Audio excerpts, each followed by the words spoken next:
우리는 지난주에 와서 조반을 먹으라라는 제목으로 요한복음의 말씀을 살펴보면서 매일의 식사와 같은 우리 일상에서 부활의 삶을 살아야 함을 함께 나누었습니다. 여러분, 지난 한 주 동안 여러분들이 드셨던 식사 자리에 주님이 함께 하셨나요? 식사하기 전 함께 기도하며 부활의 주님이 우리의 모든 삶 가운데 함께 하심을 고백하셨나요? 요한계시록 3장에는 주님이 7교회에 보내는 편지가 기록되어 있습니다. 그 중에 라오디게아 교회를 향하여 주님이 말씀하시기를 그들이 부요하다고 말하지만 실상은 텅 비어 있다고 말합니다. 그들은 익숙한 신앙생활에 정체되어 계속해서 신앙생활을 하면서도 영적인 공허함만이 가득할 뿐입니다. 그런 라오디게아 교회를 향하여 주님은 회개하라라고 말씀하시면서 볼지어다 내가 문 밖에 서서 두드리노니 누구든지 내 음성을 듣고 문을 열면 내가 그에게로 들어가 그와 더불어 먹고 그는 나와 더불어 먹으리라 라고 말씀하십니다. 우리는 주님과 함께 먹고 마셔야 합니다. 데이비드 그레고리가 쓴 예수와 함께한 저녁 식사라는 책이 있습니다. 이 책은 평범한 회사원인 닉 코민스키가 어느 날 한 통의 초대장을 받는 것으로 시작합니다.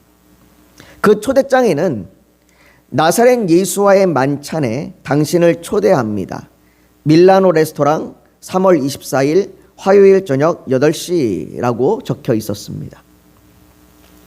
아내가 다니는 교회에서 보낸 전도지인가? 친구들의 장난인가? 잘못 온 것인가? 이런 여러 가지 생각이 들었지만 어느 순간 그는 식당 앞에 서 있었습니다. 그곳에서 만난 상대방은 너무나도 태연하게 자신을 예수라고 소개했습니다. 정신병자인가? 배우인가? 나에 대해서는 어떻게 알았지? 이런 반감과 의문으로 예수와 저녁 식사를 계속하며 대화를 해 나갔습니다. 에피타이저와 그리고 본식과 그리고 디저트에 이르기까지 그 식사를 진행하면서 하나씩 대화를 해 나갔죠. 식사가 끝나갈 무렵 닉에게 예수는 어느덧 편안한 대화 상대가 되었습니다. 그리고 헤어질 때 그는 이 사람과 다시 한번 함께 식사하고 싶다. 함께 식사할 수 있는 방법이 없을까라고 하며 혹시 다음에 다시 만날 수 있습니까? 라고 물었습니다. 그러자 그는 명함을 하나 달라고 얘기하시면서 그 명함에다가 뭐라고 이렇게 적어 놓았습니다. 거기에 그 명함에 적힌 그 메모는 이렇습니다. 요한계시록 3장 20절. 아까 우리가 라오디게아 교회에게 살펴보았던 말씀입니다. 내가 문을 두드리노니 누구든지 문을 열면 네가 나와 더불어 먹고 나도 너와 더불어 먹으리라. 다시 식사하기를 원한다면 내가 문을 두드릴 때 문을 열면 된단다 라고 말씀하시는 것이죠. 사랑하는 성도 여러분, 우리 주님께서는요 우리를 향하여 내 살은 참된 양식이요 내 피는 참된 음료로다. 내 살을 먹고 내 피를 마시는 자는 내 안에 거하고 나도 그의 안에 거하나니 라고 말씀하셨습니다. 이 말은 다른 말로 얘기하면 우리가 주님과 함께 먹고 마시지 않으면 우리는 주님과 상관없는 자들이란 얘기입니다. 그런데 주님은요 우리를 이 식사에 초대하십니다. 주님은 우리를 향하여 나와 더불어 먹자라고 그 니코미스키를 초대했듯이 우리를 초대하십니다. 오늘 본문 11절을 한번 보실래요? 오늘 본문 11절은 이렇게 얘기합니다. 하나님이 이스라엘 자손들의 존귀한 자들에게 손을 대지 아니하셨고 그들은 하나님을 뵙고 먹고 마셨더라 라고 말합니다.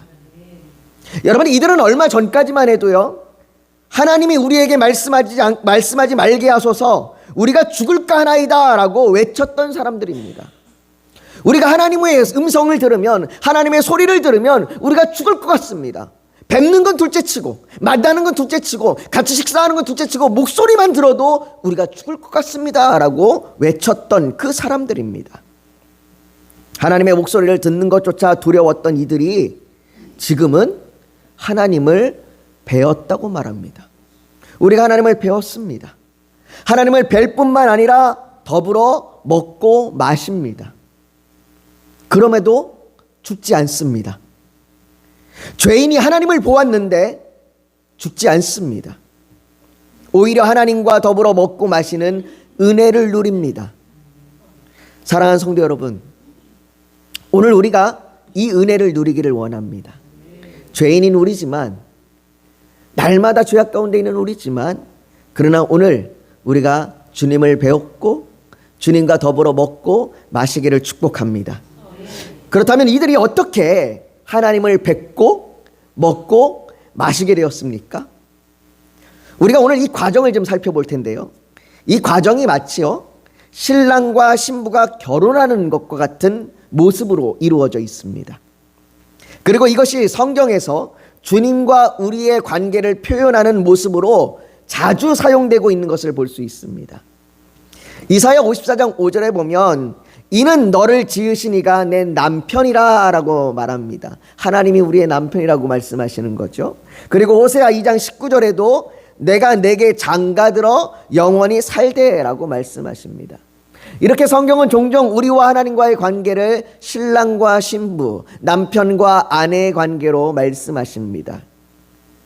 그리고 요한계시록 19장 7절에는요, 어린 양의 혼인 기약이 이르렀고 그의 아내가 자신을 준비하였으므로 라고 우리를 어린 양의 신부라고 말씀하십니다.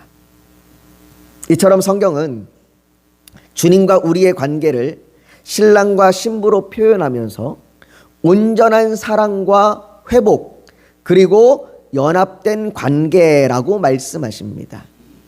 이것을 위하여 하나님께서는 제일 먼저 결혼을 준비하시고 그 결혼에 우리를 초대하십니다. 오늘 본문 1절을 한번 보십시오. 우리 한번 1절을 같이 한번 읽어볼까요? 1절 말씀을 같이 읽습니다. 시작. 또 모세에게 이르시되 너는 아론과 나답과 아비후와 이스라엘 장로 70명과 함께 여호와께로 올라와 멀리서 경배하고, 하나님께서 그들에게 올라오라고 말씀하십니다. 너희가 나 있는 곳에 올라오라. 우리가 여호와의 산에 올라가도록 하나님이 우리를 그렇게 부르시고 계십니다. 여러분, 시작부터가 은혜입니다. 우리가 하나님을 부른 것이 아닙니다. 우리가 하나님을 초대한 것이 아닙니다. 보통 우리는요, 우리가 하나님을 찾는다고 생각합니다. 내가 하나님을 찾는다고 생각하고, 내가 하나님을 구한다고 생각하고, 내가 하나님을 초대한다고 생각합니다. 물론 때로는 우리는 하나님을 찾기도 합니다. 하나님이 계시다면 나를 도와달라고 찾습니다. 그리고 아무런 응답이 없어 실망하기도 합니다. 그러나 아무런 응답이 없다고 하나님께서 듣지 못한 것은 아닙니다. 하나님께서 무시한 것도 아닙니다. 하나님은 기억하고 계십니다. 그리고 가장 완벽한 순간에 하나님의 초대장이 날아오는 겁니다. 마치 신랑이 신부가 입장하기를 기다리듯이 하나님께서 우리를 부르십니다.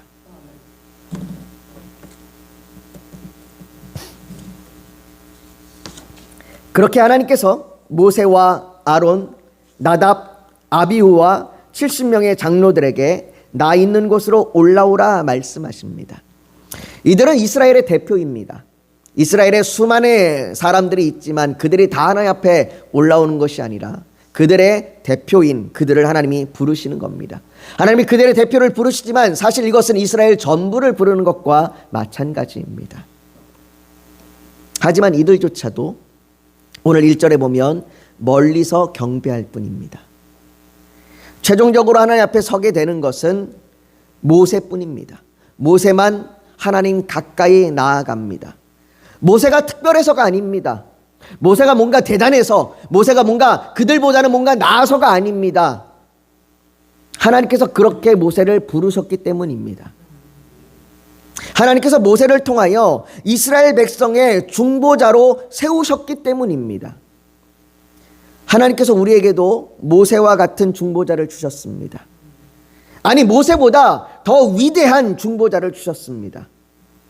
모세는 일시적이지만 우리에게 주신 중보자는 영원하십니다. 하나님은 한 분이시요, 또 하나님과 사람 사이의 중보자도 한 분이시니 곧 사람이신 그리스도 예수라. 이 하나님의 초대에 이스라엘 백성들이 나아갈 수 있도록 모세가 그들을 준비시키듯 우리의 중보자이신 예수 그리스도께서 친히 자기가 제물이 되어서 우리를 하나님께 나아가도록 하십니다. 그분이 우리의 죄를 용서하시고 우리를 의롭다 하시며 우리를 사망에서 옮겨 생명으로 들어가게 하십니다. 자, 이제 신랑과 신부가 결혼식에 서로 마주보고 섰다면 다음은 서로를 향해 서약을 해야 합니다. 신랑은 아내를 평생 사랑하겠다고 고백하며 아내 또한 언제나 신랑을 사랑하겠다고 고백합니다.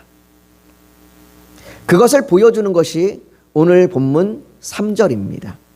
한번 3절을 한번 보십시오. 3절을 같이 읽습니다. 시작. 모세가 와서 여호와의 모든 말씀과 모든 율례를 백성에게 전하매 그들이 한 소리로 응답하여 이르되 여호와께서 말씀하신 모든 것을 우리가 준행하리이다. 모세가 백성에게 말한 모든 말씀과 율례는 하나님께서 백성을 사랑하시는 고백입니다. 여러분, 하나님의 말씀은 사랑입니다. 하나님의 말씀은 우리를 힘들게 하고 속박하는 것이 아닙니다. 우리가 그렇게 느끼는 것은 하나님의 말씀이 나를 힘들게 한다고 느끼고 하나님의 말씀이 나를 어렵게 한다고 느끼고 하나님의 말씀이 무겁다라고 느끼는 것은 하나님의 사랑보다 나를 사랑하는 것이 더 크기 때문입니다. 여러분, 하나님은 사랑이시기에 그분의 모든 뜻은 사랑과 분리될 수 없습니다. 하나님이 말씀하시는 모든 말씀과 율례, 그 속에 담긴 모든 하나님의 뜻에는 하나님의 사랑이 담겨 있습니다. 그렇게 하나님께서는 모든 백성들에게 내가 너를 사랑한다고 고백하고 계시는 겁니다.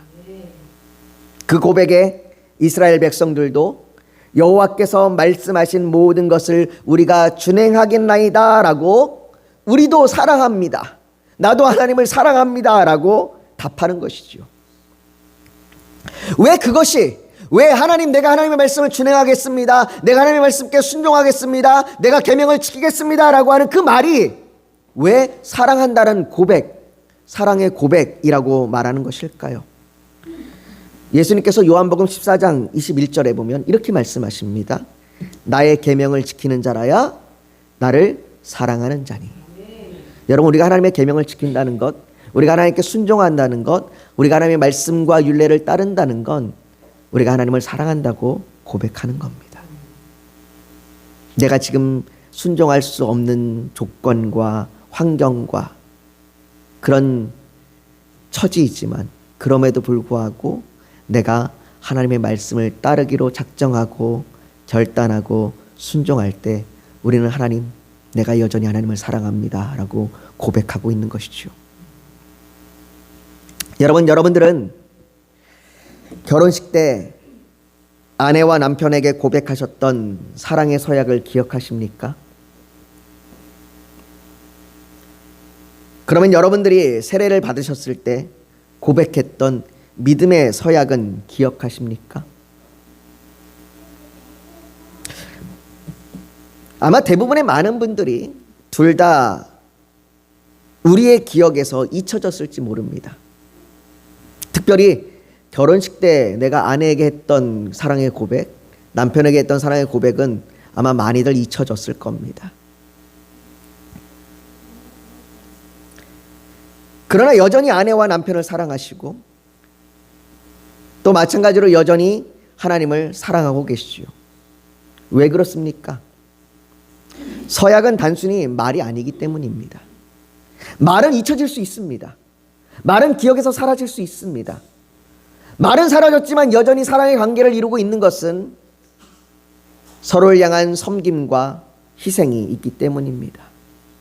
그들을 향한 믿음이 있기 때문입니다. 이처럼 말은 사라졌지만 여전히 마음은 남아있고 여전히 관계는 남아있습니다. 하나님과 이스라엘의 서약도 마찬가지입니다. 백성들은 하나님, 내가 하나님의 말씀을 준행하겠습니다, 우리가 하나님의 말씀을 따르겠습니다 라고 고백하지만 조금 지나면, 불과 몇 장만 넘겨보면 그들은 자신들이 여호와께서 말씀하신 모든 것을 준행하겠습니다라고 하는 그 고백이 잊어버려지고 사라져버리고 하나님께서 하지 말라고 하신 것을 행하는 그들의 모습을 보게 됩니다. 그러니 이 서약이 유지되는 것, 이 서약이 유지되어 가고 있는 것은 이들의 말이 아닙니다. 내가 사랑합니다 라고 고백했던 그 서약 때문에, 그 말 때문에 이 관계가 유지되는 것이 아닙니다. 그렇다면 무엇 때문에 이 서약이 유지되는 것입니까? 그 서약이 유지되는 이유가 무엇입니까? 오늘 본문 7절과 8절을 한번 보십시오. 우리 한번 같이 읽습니다. 시작.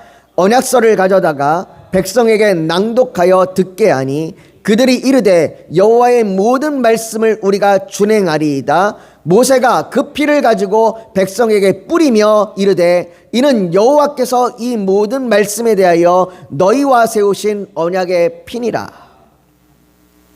모세는 하나님의 말씀을 말로 남겨두지 않고 기록했습니다. 그리고 제단을 쌓습니다. 그리고 그 주변에 이스라엘을 상징하는 12개의 돌기둥을 세웠습니다. 마치 결혼식에서 서로를 향하여 반지를 주고받듯이 그렇게 제단과 돌기둥을 쌓았습니다. 그리고는 서로 번제와 화목제를 드리며 피의 절반은 제단에, 그리고 피의 절반은 양푼에 담아 두었다가 모세가 적은 언약서를 읽고 고백한 이스라엘 백성에게 뿌립니다. 그리고는 말하기를 이는 여호와께서 이 모든 말씀에 대하여 너희와 세우신 언약의 피니라 라고 말씀합니다. 다시 말해 서약을 유지하는 것은 그들의 말이나 그들의 순종이 아니라 언약의 피입니다. 피 흘림이 없은즉 사함이 없느니라 라는 이 말씀과 같이 언약의 피가 이스라엘을 거룩하게 하는 것입니다. 그들의 순종이나 그들의 열심이 아니라, 그들의 말이 아니라 그들을 거룩하게 하는 것, 그들의 하나님 앞에 설 수 있도록 하는 것은 언약의 피입니다. 이것은 우리에게도 마찬가지입니다. 예수님께서는 이 자는 내 피로 세우는 내 새 언약이니 라고 말씀하셨듯이 우리는 예수 그리스도의 피로 말미암아 죄사함을 받았습니다. 우리는 예수 그리스도의 피로 말미암아 영원한 생명을 얻을 수 있습니다. 그렇기에 히브리서 9장 14절은 하물며 영원하신 성령으로 말미암아 흠없는 자기를 하나님께 드린 그리스도의 피가 어찌 너희 양심을 죽은 행실에서 깨끗하게 하고 살아계신 하나님을 섬기게 하지 못하겠느냐라고 말하는 것입니다. 반대로 얘기하면 그 예수의 피가 우리를 능히 행실에서 깨끗하게 하고 살아계신 하나님을 섬기게 하도록 우리를 이끈다는 것입니다.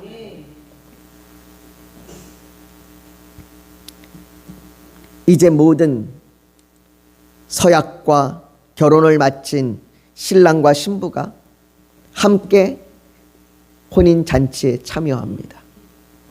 결혼식이 끝나고 나면 잔치가 이루어지고 피로연이 이루어진 것처럼 그들이 잔치에 참여합니다. 그것이 오늘 본문 11절입니다. 하나님이 이스라엘 자손들의 존귀한 자들에게 손을 대지 아니하셨고 그들은 하나님을 뵙고 먹고 마셨더라. 언약의 피로 정결하게 된 자들은 하나님을 배울 때 죽지 않습니다. 오히려 하나님을 뵙고 먹고 마십니다. 하나님을 뵙고 먹고 마신다는 것은 계속해서 하나님과 관계를 이루는 것입니다. 결혼식은요, 결혼의 시작입니다. 많은 분들이, 많은 젊은 청년들이 결혼할 때 결혼에 대해서 막 결혼식에 대해서 열심히 준비하지만 사실 결혼식보다 더 중요한 건 결혼해서 살아가는 과정입니다. 아마 여러분들이 평생을 살아오시면서 그것을 절실히 느끼셨을 겁니다. 결혼식은 금방 지나가 버립니다. 그러나 결혼해서 평생 사는 관계는 금방 지나가지 않습니다. 결혼식보다 더 중요한 것, 바로 함께 부부가 되어가는 것입니다. 그리스도인도 마찬가지입니다. 예수님을 처음 믿고 세례를 받는 것뿐만 아니라 계속해서 믿는 자로 사는 것이 더 중요합니다.